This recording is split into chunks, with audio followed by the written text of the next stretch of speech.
Hello, everybody. Hey, all right. Happy Wednesday, and welcome to Waffles and Whiskey Wednesday.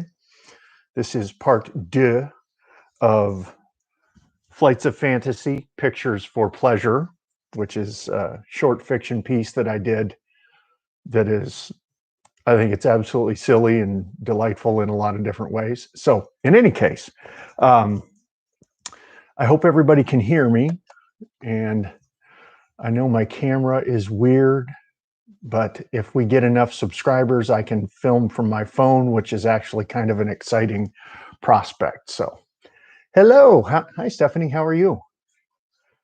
I'm glad you're here. So, can you hear me? I hope, everybody. All right. I don't know.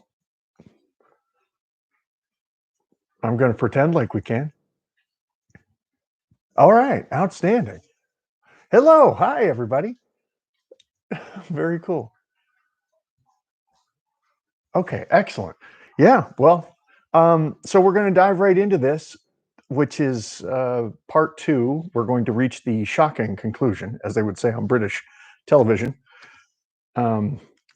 of this short fiction. And then we'll talk a little bit, or then you can ask me some questions about it, I guess, if you would like to, because it is sort of a departure for what I usually do. I've got a ton of science fiction and who knows what else. So in any case, we'll pick up just where we left off last week was where the two sisters have decided to take matters into their own hands and confront the warlock Naram Sin, who also goes by the name Gus, which is apparently a lot more palatable in the state of Arkansas. And we're going to see what happens from this point forth. So Birdie sat in her Altima, smoking furiously with the window cracked as she waited for Stella. Come on, she hissed. Stella opened the door with a sedate gesture, sliding into the seat and then proceeding to waste 30 seconds adjusting herself like a hitter in the batter's box. When she was done, she clicked her seatbelt and then turned a gimlet-eyed to Birdie. What? Stella said, tossing the button, looking nervous. I can't move that fast today. He cornered me last night. 3 times. This shit is out of hand, Birdie said, grimacing. 3, wait, how? It was a Monday night, Stella said, elegant with her facts.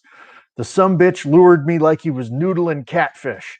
I couldn't find him. It was just before bed, about 9, and then I hear music in the bedroom. Music? What kind? Like a band? Birdie asked. I wish. It was the music from Don't You Say It, Birdie warned. You didn't. I did. He had the DVD in and a bottle of wine on the nightstand. It was even cold. Before he knew it, the opening credits were on, and well, he had a hand down my sweatpants and a hard on like he was fixing to split wood. Stella looked down at the floorboard, her lips pursed in a moo. I didn't even get to see the movie. You've seen The English Patient 100 times, Birdie protested, then switched to a softer voice. He lured you like a buck over a corn lot. And to think he did it with Rafe Fiennes. He knows that's your weakness, the miserable dog. That's not all. He had a whole stack of Sam Elliott movies in reserve. I'm lucky to be alive. Jesus God Almighty, you might still be getting thrown around. I know, Stella said, her voice turning hard, but I made it out, a bit sore, and the boy did manage to get me there a couple times. He did? Twice. Well, 2.5 if you count the 4th time for him. 4th time? What in the hell? Birdie's voice had risen to a shriek, and she gunned the car away from the curb, pointed toward Pine Boulevard and the origin of their problems. We'll see if you're a warlock, you bastard. Yeah, we'll see. Oh, yeah, this cat is Sugar, Shuggy. He is my familiar. So he's one of the herd who is always here. That's it? Birdie asked. Guess so. Don't look like much, Stella agreed, opening the car door and stepping out. They were parked in front of the alleged warlock's place of business. The street was active but not crowded, the sun peeking fretfully through an overcast sky. No sign of him, Birdie muttered, peering into the wide front glass. Someone with a damn steady hand had painted Pictures for Pleasure, BYOB Painting Studio, across the door. The script was somehow vintage and seductive at once. and Bertie caught herself running a finger over the lettering, her lips pulled thoughtfully to one side. His sign don't look like a drug dealer works here, Bertie said. Humph. Stella cocked a hip, frowning. What he's given the boys ain't drugs. It's something else. I aim to find out. She lifted her hand and pounded on the door, making the heavy glass warble. The sisters waited a gravid moment, shrugged in unison, and turned to go around the building. If no one answered the door, they'd be only too happy to let themselves in. There was more than one way to skin a cat. We really going to break in? Stella asked as they skirted the dumpster filled to bursting with bags of reeking food. We are, Bertie said, serene as could be. And if we get caught? Stella lifted a brow in challenge. Then I'll simper and shake my tits at Doyle. He's wanted me since high school, and I ain't above using the girls as a get-out-of-jail-free card, Bertie said, squeezing her breasts together. Look, just because the sheriff didn't shag you at prom. He came close, Bertie said. He did? I thought you said, car coming, Stella said. The sisters ducked behind the stinking dumpster with a comical attempt at stealth. It was a red Corvette, one of the new ones that looked like a rolling erection and got shitty gas mileage. And Doyle Burton was driving it, wearing aviator shades and whistling tunelessly, his sheriff's uniform straining at a generous neck. When the car passed, Stella hissed, Did you see his hair? Yeah, as in it's all there. And it looks damn good, too. That ain't no rug. Do you think maybe he's taking the pills, too? I'd bet my best skillet on it. The sumbitch is one of, well, them, like our boys, Bertie said, her voice sour. I wonder if every man over 40 in this town has got his lady hiding in the shed thanks to those pills. Stella took out a credit card, sidling up to the back door. I don't know, but we're about to find out. I saw this on all the cop shows. Gonna try it. To her utter amazement, when she slid the credit card down in the door gap by the lock, it clicked and opened. And there stood Naram Sin, the supposed warlock of Arkansas. He was tall and broad-shouldered, with thick black hair and a beard that curled at the edges over a square jaw. Black eyes glittered with mischief, and there were crow's feet hinting at a tendency toward laughter. His smile was a brilliant panel of white, even in the shadow of the doorway.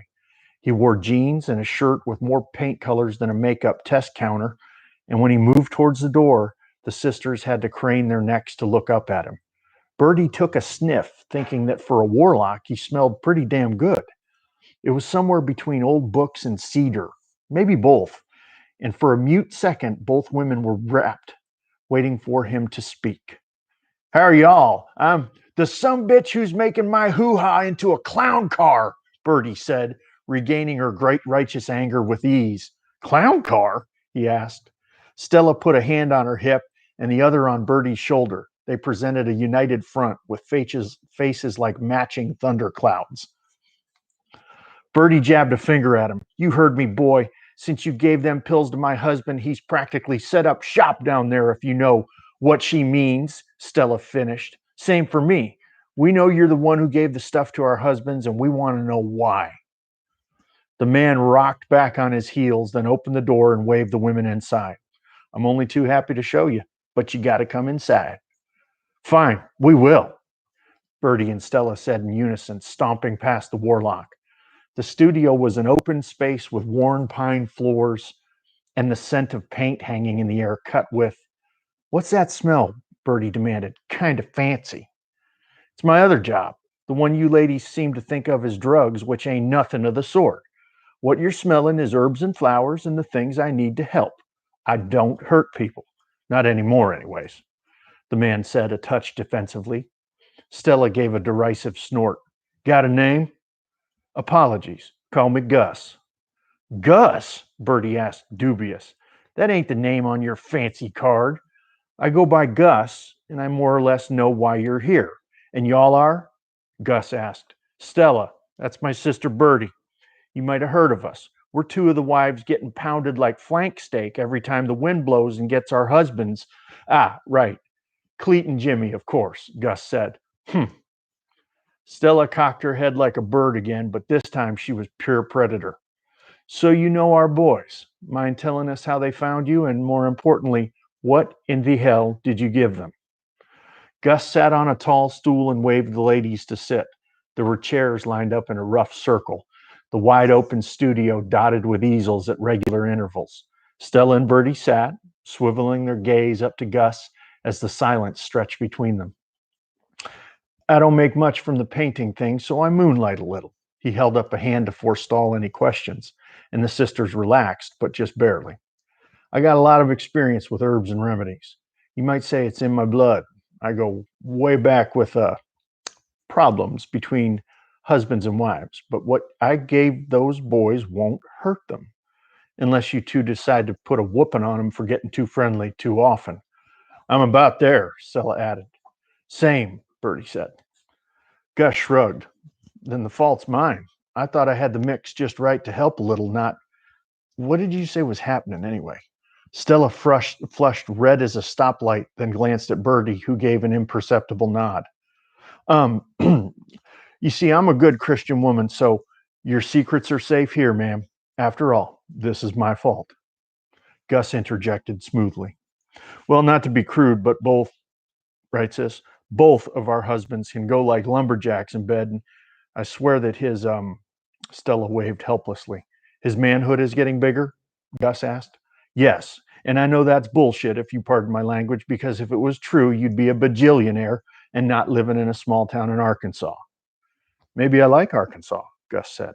Good for you, but that doesn't change the fact that his pecker ought to have its own zip code now, and it was pretty damn big to start with, Stella said. Gus exhaled, letting his hands fall to the rough fabric of his painter's pants. That wasn't in the formula. The hell it ain't, Bertie said. Gus held up his hands, placating. Okay, you're right, and I'm wrong. I can't take the gift away from them. Gift? You call that a gift? Stella whooped. In my culture, yes, it's a sacred thing to help people fall in love. Your husbands love you, and they were brought to me by one of their friends. Please don't say Doyle, Stella muttered. It was the constable, Doyle.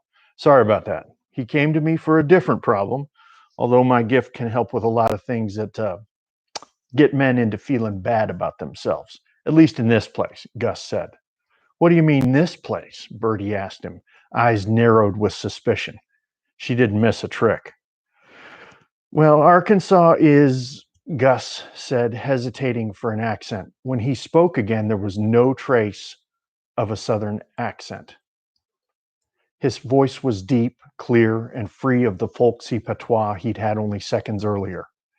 Your home is a recent addition in my travels, a pleasant diversion, one might say, brought about by years of boredom.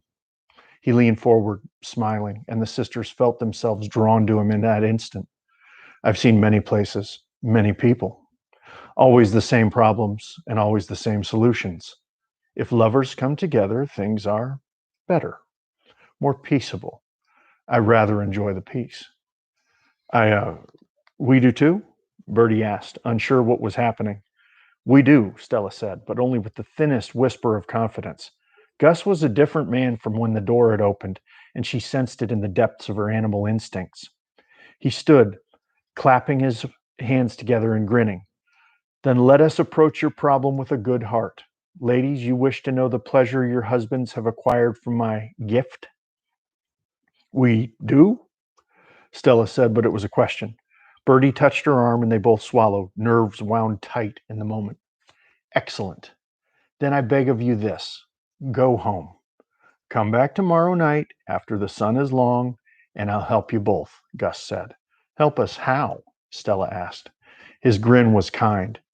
Your husband shouldn't be the only lovers with gifts, but for the female spirit, we need something far more complicated than a simple pill. Stella shrugged. Ain't that the truth? And we'll stop there for tonight. Yeah, that's good. We'll stop there for tonight. And I didn't realize the story was that much longer. Anyway, I hope you guys are enjoying it. It's I did not necessarily know what I had an idea, but I didn't know it was going to get so silly so quickly. And I like Stella and Bertie. I like them enough that I might even try and figure out to write another story with them. And I like the idea of Naram Sin being, this ancient being. I won't reveal too much, but I like the idea of the fish out of water, putting him somewhere. I hope everybody's having a good week. Our kids are here in Tennessee. Our kids are talking about whether or not they're going to go back to school in the fall. I think they're probably going to go back to school. And Dragon Con is on, and some of the other conventions are on, and businesses are opening up, and people are getting around and doing things and living and everything. So I guess what we'll do next week, if you would like, we're going to finish this story up, and then we'll talk about if you guys want to keep doing this and sort of what the plans would be, and maybe visit the halfway universe and things. Dragon Con is September 2nd through the 7th. And my birthday is September 6th. I'm a September baby, so I will turn 52 years old there. I still can't quite wrap my head around the idea that I'm 52 years old. I don't know if any of you are 50 years old, but there's something weird about being this age where you look and you realize that your lunchbox is now an antique, and it's probably worth a lot of money from third grade. So, but yeah, Dragon Con's in September. There's several of the big ones have decided that they're going to go ahead, which is for everybody involved. So many of them have been canceled. It's been incredible. So your mom turned, you're 55. Yeah. Somebody posted something on my Facebook page where they were asking what was the first important news story that you remembered. And for me, it was when I was a little kid, it was watching the Apollo missions go up I lived in Florida, and watching the moon rockets, the moonshots go up, and just being absolutely awed by it. They were going to the moon. Those were astronauts. It was pretty incredible. So, but I've been yapping for 17 minutes. So not yet 50, but getting closer. 55. Your mom turned 50. Yeah. Yeah. You wake up one day and all of a sudden you're the person that they're yelling sir at. And I'm like, sir, who's sir? So I have that little out of body experience every now and then. So thank you very much for being here. Next week, we will do, like I said, 2 or 3 different things, and then we'll find something to give away so that there's some treats for everyone showing up, maybe a paperback or something like that. And please reach out to me and email me or whatever you would like us to do, because I'm certainly open to suggestions with this. Okay. Thank you very much for joining. This is us signing off. I will catch you guys next Wednesday. Cheers.